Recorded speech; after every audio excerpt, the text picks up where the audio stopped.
RJD प्रदेश अध्यक्ष का विवादित बयान सामने आया। रामायण को लेकर के दिया है उन्होंने विवादित बयान। जगदानंद सिंह ने ये विवादित बयान दिया।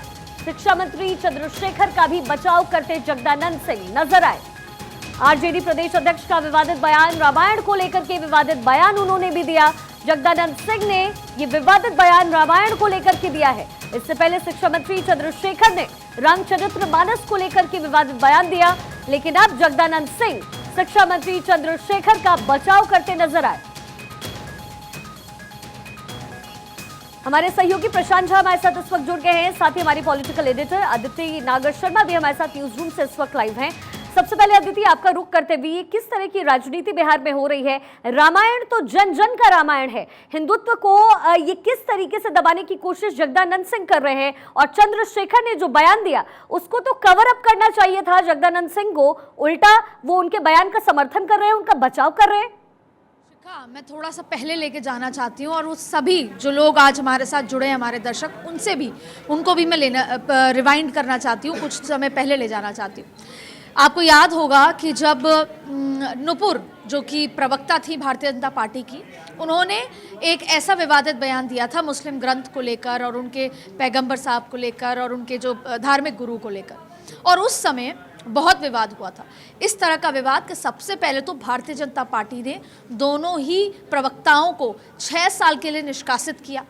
उसके बाद लीगली उन पे जो कार्रवाई होनी थी, हो रही है या होगी, वो तो चल ही रहा है, लेकिन भारतीय जनता पार्टी ने अपना एक स्टैंड रखा कि किसी भी तरीके से कोई भी धार्मिक विवादित टिप्पणी पर हम समर्थन नहीं करते, और दोनों को पार्टी से निष्कासित किया गया। ना सिर्फ देश में बल्कि पूरे विदेशों से भी, अलग अलग देशों से भी इस बात पे बहुत आपत्ति आई। उसको सरकार ने अपने तरीके से और भारतीय जनता पार्टी ने एज पार्टी अपने तरीके से हैंडल किया और ये समझाने की कोशिश की कि भारतीय जनता पार्टी का जो एजेंडा है वो एक अलग मुद्दा है, चुनावी एजेंडा या पॉलिटिकल एजेंडा, पर जब बात आती है देश की अखंडता और एकता की, उस समय ये साफ है कि हम किसी भी इस तरह की टिप्पणी का समर्थन नहीं करते। अब सवाल उठता है कि जब दोनों को ही निष्कासित किया गया पार्टी से, तो क्या जिस तरह की टिप्पणी जो हिंदू ग्रंथ को लेकर हुई है या फिर हिंदू सेंटिमेंट को हर्ट करने के लिए हुई है, तो क्या जगदानंद को इस्तीफा देना होगा? क्या उनकी पार्टी इस बात का संज्ञान लेगी? अब सवाल ये उठता है कि वो लोग जो घरों में बैठ के रोज सुबह राम को पूजते हैं, जिनके मंदिर में रामचरितमानस रखी जाती है और जो राम के चरित्र को रोज अपने अंदर लेकर आते हैं, वो लोग हैं जो क्रोध नहीं करते, जो लड़ाई पे विश्वास नहीं करते, जो नहीं आ सकते हैं। उनको बुरा जरूर लगा होगा, लेकिन सड़कों पे लड़ने या इस तरह की विवाद करने नहीं आ सकते। तो क्या ये सही है कि क्योंकि वो राम के चरित्र पर चलते हैं, वो लड़ाई झगड़ा नहीं करेंगे, वो आक्रोश नहीं दिखाएंगे, तो कोई भी उनके सेंटिमेंट के लिए कुछ भी बोलेगा? और क्या नीतीश कुमार इस समय चुप रहेंगे? क्योंकि उस समय भारतीय जनता पार्टी पे देश और विदेश में सवाल उठे और Bharatiya Janata party front foot पे आके एक्शन लिया गया और माफी भी मंगवाई, तमाम चीजें हुई। तो क्या यहाँ पर आप सिर्फ अपने पॉलिटिकल फायदे के लिए, क्योंकि आप कभी भी जमीन पर नहीं उतरे बतौर प्रदेश अध्यक्ष, बतौर शिक्षा मंत्री, आपने क्या वो अपनी योजनाएं धरातल पर नहीं रखी, आप अपने कार्यकर्ता नहीं खड़े कर पाए, और आपके पास 2024 कह लें, चाहे विधानसभा चाहे लोकसभा का कोई एजेंडा आपके पास नहीं बचा, तो एक एजेंडा बचा तुष्टीकरण की राजनीति। और फिर आप डिवाइड एंड रूल पे विश्वास करते हैं। आप घर में बैठ के अंग्रेजों को जरूर कहते हैं कि उन्होंने गलत किया और हमने खदेड़ा, पर यहां पर आप भी, क्योंकि आपके पास कोई एजेंडा नहीं है, कोई विजन नहीं है, कोई विकास का मॉडल नहीं है, इसलिए आप उस पर डिवाइड एंड रूल कर रहे हैं, आप देश को बांटने की कोशिश कर रहे हैं। तो सवाल फिर भी यही उठता है कि वो लोग, हम यहाँ पे पॉलिटिक्स हटा देते हैं, पर हर घर में बैठा हुआ वो हिंदू जो राम को पूजता है और पूजता ही है, तो क्यों विवाद, क्यों मंदिर को लेकर विवाद, क्यों मंदिर को लेकर इस तरह की सवाल? तो ये सवाल उठता है कि मैं आपके पास वापस आऊंगी। नीरज कुमार प्रवक्ता है जेडीयू से, वो हमारे साथ इस वक्त जुड़ गए हैं। सर, बहुत स्वागत है आपका भारत 24 पर। लेकिन सर, ये किस तरह की राजनीति आप कर रहे हैं? आपके शिक्षा मंत्री इस तरह का बयान दे रहे हैं, जगदानंद सिंह उनका बचाव कर रहे हैं, ये राजनीति आप करेंगे बिहार में? माननीय भवन निर्माण मंत्री का बयान आप नहीं देखे? वो नहीं बोल रहे हैं, उसको ही बोलना चाहिए ना। माननीय अशोक चौधरी का बयान आया है ना, उसकी चर्चा भी करिए। वो भी चर्चा करने लायक योग्य है कि उन्होंने रामायण के बारे में जो अवधारणा है उसके बारे में स्पष्टता दोहा के साथ सारे बिंदुओं की चर्चा मीडिया के सामने। लेकिन सर हम चर्चा आपकी और पार्टी की कर रहे हैं, रुकिए तो, पहले आपकी रुकिए तो, पार्टी की रुकिए तो चर्चा हम बोल कर रहे लेते हैं, हम हैं ना। लगातार अरे, हम आप सारे रुक नहीं रहे। नीरज रुकिएगा ना। नीरज जी हम रुक रुकना- रहे हैं। अरे सुनिए तो पहली मैं बात। आपकी बात सुन रही हूँ। राष्ट्रीय जनता दल के नेता राष्ट्रीय उपाध्यक्ष शिवानंद तिवारी जी का बयान निकाल करके देख लीजिए। तो ये किसी का, अच्छा ठीक है किसी के नीरज जी, नजरिए अच्छा से- ठीक है मैं तमाम पार्टियों की बात कौन क्या कुछ कह रहा है वो हम अपने दर्शकों को दिखाई रहे हो और लोग जानते भी हैं। जगदानंद सिंह ने क्या कुछ कहा सर, हम आपको भी सुनवा देते हैं।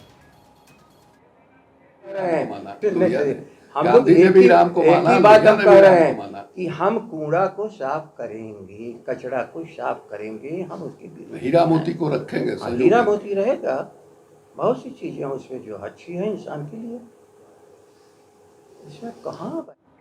जेडीयू के प्रवक्ता नीरज जी हमारे साथ लगातार बने हुए हैं। नीरज जी आपने सुनी बात जगदानंद सिंह की, क्या कह रहे हैं वो, क्या मतलब है इसका, आप समझा दीजिए। हम बता देते हैं आपको।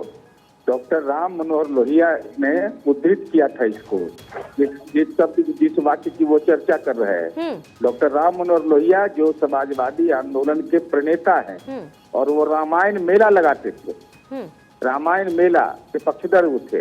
इसलिए महत्वपूर्ण विषय यह है, और मैं यह भी कह रहा हूँ कि आचार्य किशोर कुणाल जो बिहार राज्य धार्मिक न्यास बोर्ड के सरकार द्वारा नामित प्रतिनिधि हैं, उन्होंने यह स्पष्ट रूप से कहा है कि भाई जिनको विमर्श करना हो तो हम गोष्ठी करते हैं, शास्त्रार्थ आकर के करिए इस पर कि रामायण में क्या उद्धृत सर है। शास्त्रार्थ तो फिर इस पे भी करना चाहिए कि कूड़ा किसको आप कह रहे हैं, शास्त्रार्थ तो इस पे भी होना चाहिए कि आपके राज्य के शिक्षा मंत्री क्या कह रहे हैं, शास्त्रार्थ होना चाहिए या नहीं सर?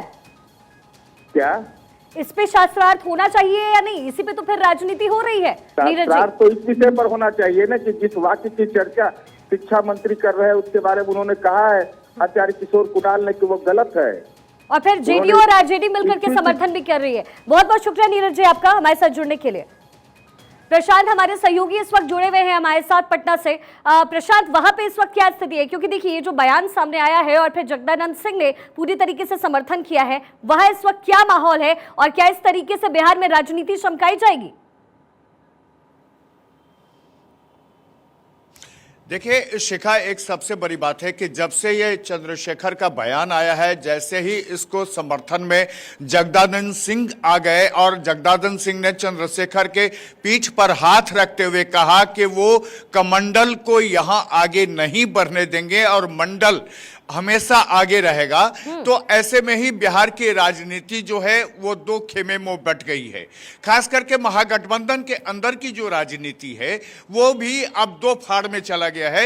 एक पक्ष ये कह रहा है जो रामचरितमानस के बारे में जो कुछ भी चंद्रशेखर ने कहा वो सही है, तो वहीं दूसरा पक्ष जिसको अभी लीड कर रहे हैं शिवानंद तिवारी जो आरजेडी के उपाध्यक्ष हैं राष्ट्रीय, साथ में अशोक चौधरी जो जनता दल यू की तरफ से बिहार में मंत्री हैं, भवन निर्माण मंत्री हैं, उन्होंने भी कहा है कि इस तरह के अनर्गल बयान नहीं होने चाहिए, किसी की धार्मिक भावना को ठेस नहीं पहुंचाना चाहिए। ठीक है प्रशांत, बहुत बहुत शुक्रिया आपका इस तमाम जानकारी के लिए। मैं आपके पास वापस आऊंगी।